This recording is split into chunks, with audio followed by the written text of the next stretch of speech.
எழில், நீங்க எப்படி பார்க்கறீங்க? திமுக, அதிமுக விமர்சனங்கள், எதிர்க்கட்சிகள் வைக்கக்கூடிய விமர்சனங்கள், ஆளுங்கட்சிக்கு இருக்கக்கூடிய சவால்கள் என்ன, எதிர்க்கட்சிக்கு இருக்கக்கூடிய சவால்கள் என்ன? முதல்ல ஆ- ஆளுங்கட்சிக்கு இருக்கக்கூடிய சவால் அப்படின்னா அது வந்து எதிர்க்கட்சியா தான் இருக்க முடியும். ஆனா எதிர்க்கட்சி இங்க எப்படி இருக்கு அப்படின்னு பார்த்தா, எதிர்க்கட்சிக்கு வந்து இங்க கடந்த 2-3 நாட்களா நம்ம செய்திகள்ல பார்த்துக்கிட்டு இருக்கோம். அவங்க கள ஆய்வு கூட்டம் அப்படின்னு போட்டுட்டு இருக்காங்க. அது எல்லாமே கழக ஆய்வு கூட்டமா ஆயிட்டு இருக்கு. எல்லா இடங்கள்லயும் வந்து கழகமா நடந்துகிட்டு இருக்கு. அதெல்லாம் வந்து தொலைக்காட்சியில செய்திகள்ல நம்ம பார்த்துக்கிட்டு இருக்கோம். ஆனா இதை வந்து மக்களும் பார்க்குறாங்க. எனக்கு முன்னாடி பேசியவங்க சொன்ன மாதிரி எம்ஜிஆர் இருந்தபொழுதும் ஜெயலலிதா இருந்தபொழுதும் அந்த கட்சி வந்து யூனிட்டிக்கு பெயர் போன கட்சி. அந்த கட்சியில வந்து உட்கட்சி பூசல் அப்படின்னு ஒண்ணு கேள்விப்பட்டதே கிடையாது. அது நடந்ததே கிடையாது. ஆனா அந்த கட்சி வந்து இன்னைக்கு ஊருக்கு ஊர் வந்து ஆஹ், உங்க ஆடியோ ஜனநாயக சொல்லுங்க இல்ல எழில். இது வந்து ஒரு இல்ல இது வந்து ஒரு ஜனநாயகம். ஊருக்கு ஊர் நடக்கிற அதிமுகவுடைய கள ஆய்வு கூட்டத்தில் நடக்கிற கலவரத்தை வந்து அந்த அடிதடியை வந்து ஜனநாயகம் அப்படின்னு சொல்லிட்டு ஒரு முன்னாள் அமைச்சர் வந்து சொல்றாரு. அந்த மாதிரி எல்லாம் வந்து நடந்துட்டு இருக்கிறத மக்கள் பாக்குறாங்க. அதனால வந்து ஏடிஎம்கேக்கு முன்னாடி இப்போ வந்து ரெண்டு சவால் இருக்கு. மெயினான சவால் வந்து ரெண்டு. ஒண்ணு வந்து அவங்க அலையன்ஸ் ஃபார்ம் பண்ணி ஆகணும். ஒண்ணு. ரெண்டாவது வந்து ஆன்டி இன்கம்பன்சி வேவை வந்து தமிழ்நாட்டில் உருவாக்க வேண்டிய வேலை வந்து எதிர்கட்சியோட, அதாவது ஏடிஎம்கேவுடைய வேலை. அதையும் அவங்க செஞ்ச மாதிரி தெரியல. ஸோ முதல்ல அவங்க வந்து அலையன்ஸ் ஃபார்ம் பண்ணணும். அதுக்கப்புறம் வந்து அவங்க ஆன்டி இன்கம்பன்சி வேவை உருவாக்கணும். ஆனால் அதுக்கெல்லாம் வந்து இன்னும் போதிய காலம் இருக்கிற மாதிரி இல்லை. ஒரு ஆண்டு தான் இருக்கு. ஆனால் இது வரைக்கும் அவங்களால யார் அவங்களுக்கான கூட்டணி கட்சி அப்படின்றத அவங்களால இன்னும் ஐடென்டிஃபை பண்ணவே முடியல. யாரும் வரமாட்றாங்க, யாரும் அவங்களால இழுக்க முடியல. இதெல்லாம் வந்து முதல்ல இந்த கூட்டணி பலத்தை அவங்க உருவாக்குனாதான் மக்களுக்கு வந்து இவங்களால டிஎம்கேவை டிஃபீட் பண்ண முடியும் அப்படின்ற எண்ணம் மக்களுக்கு வரும். அதுவே மக்களுக்கு இன்னும் வரல. உங்களால தோக்கடிக்க முடியும் அப்படின்ற எண்ணமே இன்னும் மக்களுக்கு வந்த மாதிரி தெரியல. அது மாதிரி ஆன்டி இன்கம்பன்சின்றது வந்து ஒரு ஒரு இவங்க சொல்றாங்க இருக்கு அப்படின்னு சொல்லிட்டு, ஆனா அது வந்து ஆட்சி மாற்றத்தை ஏற்படுத்தக்கூடிய அளவுக்கு ஒரு ஆன்டி இன்கம்பன்சி இருக்கா அப்படின்னு கேட்டா எனக்கு அதுல தெரியல. அப்படி இருக்கிற மாதிரி எனக்கு தெரியல. ஆன்டி இன்கம்பன்சின்றது இவங்க வந்து ஒரு ஆன்லைன்ல சோசியல் மீடியால இப்படி இருக்கிற மாதிரி தான் தெரியுதே தவிர, மக்கள்கிட்ட ரூரல்ல ஃபீல்ட்ல வந்து ஒரு ஆன்டி இன்கம்பன்சி இருக்கிற மாதிரியான நிலை வந்து இல்லை.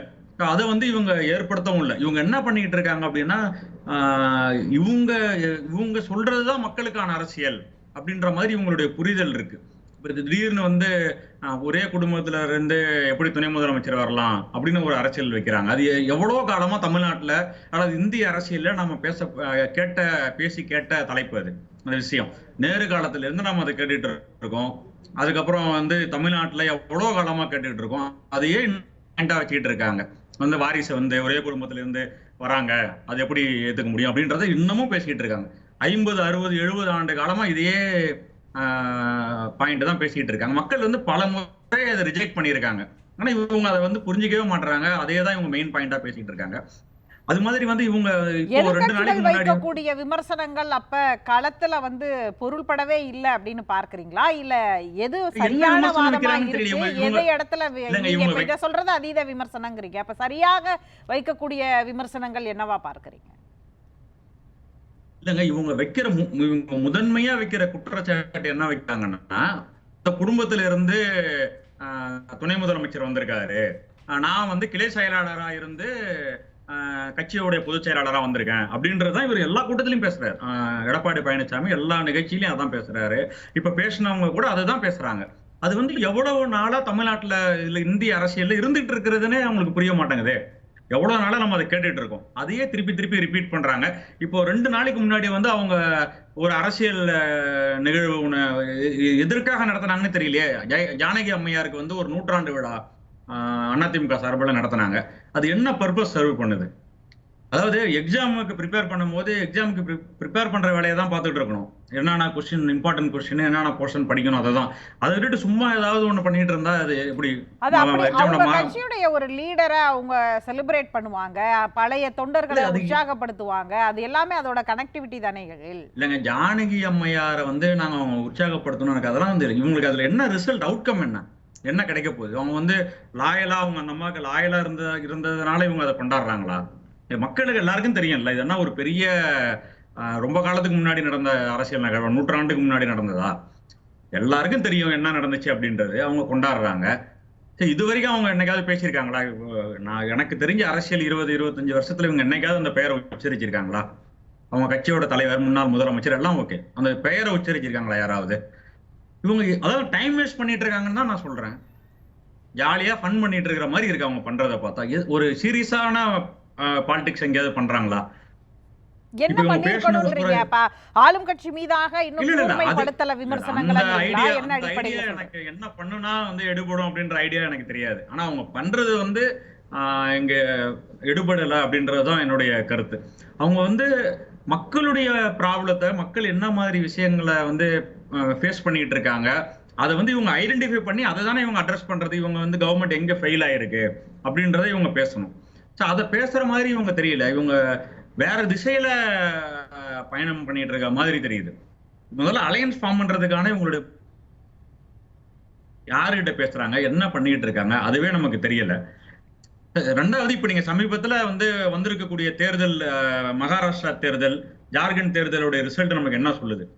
கவர்மெண்ட் ஸ்கீம், அவங்க லேட்டஸ்டா இன்ட்ரோடியூஸ் பண்ண கவர்மெண்ட் ஸ்கீம் வந்து 2 மாநிலங்கள்லயும் அந்தந்த இன்கம்பன்ட் கவர்மெண்ட்டை மீண்டும் ஆட்சிக்கு கொண்டு வந்திருக்கு. இப்ப தமிழ்நாட்டுல வந்து அதே மாதிரி ஒரு வெல்ஃபேர் ஸ்கீம், ஒரு பாப்புலர் ஸ்கீம் இருக்கு. இன்னும் ஒரு ஃபுல் ஃபிளட்ஜ்டு பட்ஜெட் அவங்களுக்கு இருக்கு. அடுத்த வர நிதியாண்டுல அவங்களுடைய பட்ஜெட் இருக்கு. அவங்களுக்கு என்ன வெல்ஃபேர் ஸ்கீம் வேணாலும் லான்ச் பண்ணலாம். இல்ல இருக்கிற வெல்ஃபேர் ஸ்கீமை வந்து அவங்க விரிவுபடுத்தலாம். என்ன அவங்களால இன்னும் பண்ண முடியும். அப்போ அவங்களுக்கு இன்னும் வாய்ப்பு இருக்கு.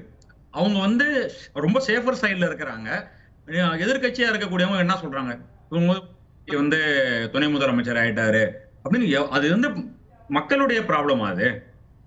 அது வந்து ஒரு கட்சி பிரச்சனை. அவங்க கட்சியில பிரச்சனை இருக்கு அப்படின்னு சொல்றாங்கன்னா, அது கட்சியில ஏதாவது வந்துச்சுன்னா கூட பரவாயில்ல.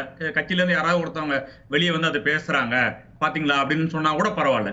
இவங்களா பேசிக்கிட்டு இருக்கிறாங்க. அது வந்து நான் சொல்றேன், மக்களுடைய பிரச்சனை என்னன்றதை இவங்க ஐடென்டிஃபை பண்ணணும். அதை வந்து இவங்க அதுக்கு எப்படி மக்கள்கிட்ட கொண்டு போய் ஒரு ஆன்டி இன்கம்பன்சி வேவை உருவாக்கலாம் அப்படின்றத இவங்க பார்க்கணும். அதெல்லாம் எதுவுமே பார்க்கறது இல்லை. இவங்க நினைக்கிறது தான் அரசியல், இவங்க பேசுறது தான் பாயிண்ட் அப்படின்ற மாதிரி பேசிக்கிட்டு இருக்கிறது வந்து அது எவ்வளவு நாளைக்கு எடுபடும் அப்படின்னு தெரியலையே. சரி, நாளைக்கே வந்து இந்த ஸ்கீம், இதை விட ஒரு பாப்புலரான ஒரு வெல்ஃபேர் ஸ்கீம் வந்து கவர்மெண்ட் கொண்டு வருது, இவங்க எப்படி டேக்கிள் பண்ணுவாங்க? இப்போ இந்த நிமிஷம் வரைக்கும் பெண்களுடைய ஆதரவு வந்து ஏடிஎம்கேக்கு இருந்த பெண்களுடைய ஆதரவு, அதாவது ஜெயலலிதா உயிரோடு இருக்கும் வரைக்கும் பெண்களுடைய ஆதரவு வந்து பெரிய அளவுக்கு ஏடிஎம்கேக்கு தான் இருந்துச்சு. ஆனா இன்னைக்கு வந்து அது வந்து அப்படியே ஷிஃப்ட் ஆயிருக்கு டிஎம்கே பக்கம். அது இவங்களுடைய முன்னாள் அமைச்சர்களே வந்து அதை ரியலைஸ் பண்ணி அதை பேசுறாங்களே, நம்ம மேடைகள்ல பேசுறாங்க, அந்த களவாய்வு கூட்டத்துல பேசுறாங்க, நம்ம கேட்கிறோம். ஸோ இதெல்லாம் பார்க்கும்போது இவங்க பண்ணிட்டு இருக்கக்கூடிய வேலை ஒரு எதிர்கட்சிக்கான ஆயிருக்குன்னு பாக்குறீங்களா? அந்த வாக்குகள் வந்து இப்ப ஏற்கனவே வந்து அதிமுக 2ஆம் கட்ட தலைவர்கள் பேசினாங்க. நேற்றுக்கு கூட பவானிசாகர் எம்எல்ஏ பேசியிருந்தார் இதே மாதிரி. பெண்களுடைய வாக்குகள் அந்த உரிமை தொகைக்கு போச்சு. இது உண்மையாவே ஷிஃப்ட் ஆயிருக்கா? அப்படி தெரியுதா? அந்த டிஃபரன்ஸ் இருக்குதா? இல்லைங்க, அது பெண்களுடைய வாக்கு வந்து அது வந்து ஒரு கட்டத்துல வந்து ஜெயலலிதாவுக்கு வந்து across the communities, across the political parties கூட நான் சொல்லுவேன். அதாவது கணவர் வந்து ஒரு கட்சியில இருப்பாரு, ஆனா மனைவி வந்து போய் ஜெயலலிதாவுக்கு ஓட்டு போட்டு வந்ததுலாம் பல கேசஸ் நம்ம இந்த எக்ஸிட் போல் மாதிரி மக்கள்கிட்ட போய் பேசும்போது நமக்கு தெரிஞ்சிருக்கோம். 2016 நம்ம பார்த்துருக்கோம். அதாவது அவங்க கணவர் வந்து ஒரு கட்சியில இருக்காரு அப்படின்றது நமக்கு தெரியும், ஆனா அவங்க மனைவி வந்து போய் ஜெயலலிதா தான் ஓட்டு போட்டு வருவாங்க அந்த டைம்ல. அந்த மாதிரி பெண்களுடைய வாக்கு வந்து ஜெயலலிதாவுக்கு அவ்வளவு பெரிய செல்வாக்கு அவங்களுக்கு இருந்துச்சு, அது உண்மை. ஆனா இன்னைக்கு வந்து அந்த செல்வாக்கு வந்து அதிமுகவுக்கு இல்லை.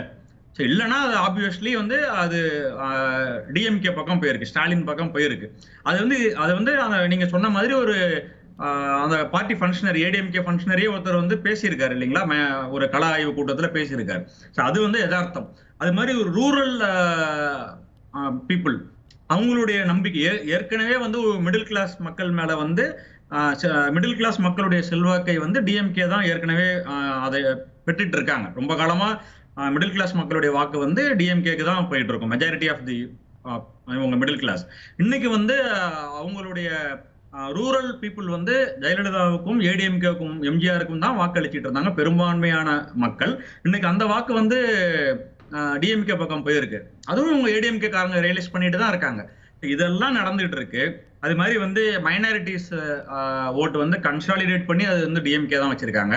இவங்க என்ன பண்றாங்க, இதெல்லாம் அவங்க கலைக்கிறதுக்கோ இதெல்லாம் இவங்க பக்கம் கொண்டு வர்றதுக்கோ இவங்களுடைய முயற்சி என்ன? கூட்டணி இல்ல அப்படின்னு அதிமுக இப்ப சொல்றாங்க இல்லையா, ஒருபோதும் கூட்டணி இல்ல அப்படின்னு பேசுறாங்க இல்லையா, அது வந்து அவங்க சொன்ன காரணத்தை தான் நான் கேட்கிறேன். மைனாரிட்டிஸோட ஓட் பேங்க்ஸ் எங்க கிட்ட இருந்து ஷிஃப்ட் ஆயிருச்சு, சிறுபான்மையினர்கள் வாக்குகள் அதிமுக விட்ட இருந்து பிரிந்து போனதுக்கான காரணம் அங்க பாஜகவோட கூட்டணின்னு சொல்லிட்டு தான் அவங்க வெளியில வரும்போது சொன்ன காரணங்களில் அதுவும் ஒன்று. அப்ப மீண்டும் அந்த ஓட்டு இவங்களுக்கு திரும்பாதா, மைனாரிட்டிகளுடைய ஓட்டு?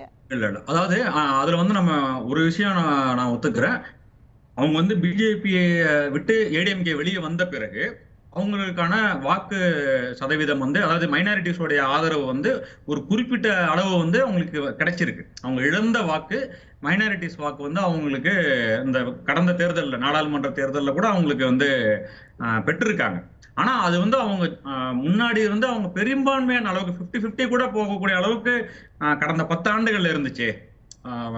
ஜெயலலிதா அவங்க இறக்கிறதுக்கு முன்னாடி வரைக்கும் அந்த மைனாரிட்டிஸ் ஓட்டு வந்து டிஎம்கேக்கு எவ்வளவோ அதை விட ஈக்குவலா ஏடிஎம்கேக்கு போகக்கூடிய அளவுக்குலாம் இருந்துச்சு.